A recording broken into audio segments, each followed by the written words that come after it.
America Iran మధ్య ఉద్రిక్తతలు మరోసారి ప్రమాదకర స్థాయికి చేరుకున్నాయి. ఇరాన్తో శాంతి చర్చలు కొనసాగుతూనే ఉన్నాయన్న ట్రంప్ మరోసారి సైనిక దాడులకు సిద్ధమవుతున్నారన్న వార్తలు కలకలం రేపుతున్నాయి. ఇరాన్ తీరుపై అసంతృప్తితో ఉన్నటువంటి ఆయన భీకర దాడులకు దిగాలని ఆలోచిస్తున్నట్టు అంతర్జాతీయ మీడియా వర్గాలు వెల్లడించాయి. ఈ కీలక పరిణామంపై చర్చించేందుకు ఇప్పటికే తన ఉన్నత స్థాయి భద్రతా బృందంతో ట్రంప్ అత్యవసరంగా సమావేశమైనట్టు పేర్కొన్నారు.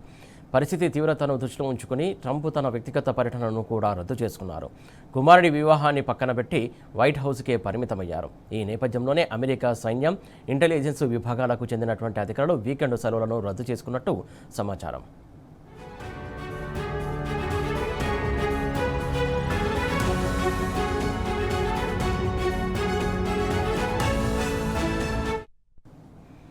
అయితే శాంతి చర్చల కోసం ఇరు దేశాలు తీవ్రంగా ప్రయత్నిస్తున్నప్పటికీ ఆశించిన ఫలితాలు రావడం లేదని వాషింగ్టన్ వర్గాలు పేర్కొంటున్నాయి.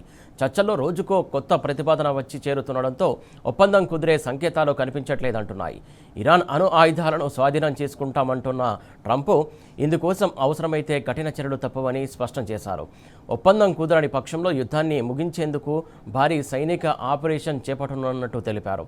మరోవైపు ఇరాన్ విదేశాంగ మంత్రి అబ్బాస్ అరాఘ్చి ఐక్యరాజ్య సమితి ప్రధాన కార్యదర్శి ఆంటోనియో గుటెరస్తో ఫోన్లో మాట్లాడారు.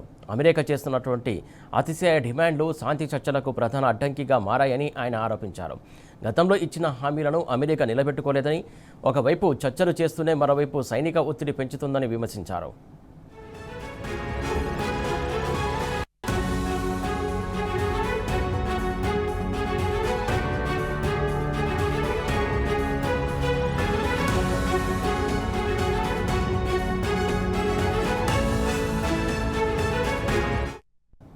ఇదిలా ఉంటే యుద్ధం ముగింపును తన ఖాతాలో వేసుకోవడానికి ప్రయత్నిస్తున్న పాక్ ఇరు దేశాల మధ్య సంధికి తీవ్రంగా ప్రయత్నిస్తోంది. యుద్ధాన్ని ఆపేందుకు పాకిస్తాన్ సైనిక ప్రధానాధికారి ఆసిఫ్ మునీర్ టెహ్రాన్లో మకం వేశారు. ఇరాన్ ఉన్నతాధికారులతో చర్చల మీద చర్చలు జరుపుతున్నారు. ఖతార్ ప్రతినిధులు కూడా ఈ శాంతి ప్రయత్నాల్లో భాగస్వాములు అవుతున్నారు. కాగా అయితే చర్చలు చాలా క్లిష్టంగా సాగుతున్నాయని అమెరికా అధికారులు చెబుతున్నారు. ప్రతిరోజు డ్రాఫ్ట్లు మారుతున్నా పెద్దగా పురోగతి కనిపించట్లేదని పేర్కొంటున్నారు. ఇటు అమెరికా, ఇరాన్ మధ్య కుదిరే శాంతి ఒప్పందం కోసం యావత్ ప్రపంచం ఎదురు చూస్తుంది. యుద్ధం ముగుస్తుందా లేక మరో ప్రపంచ వినాశనానికి దారితీస్తుందా అనే ఆందోళన నెలకొంది.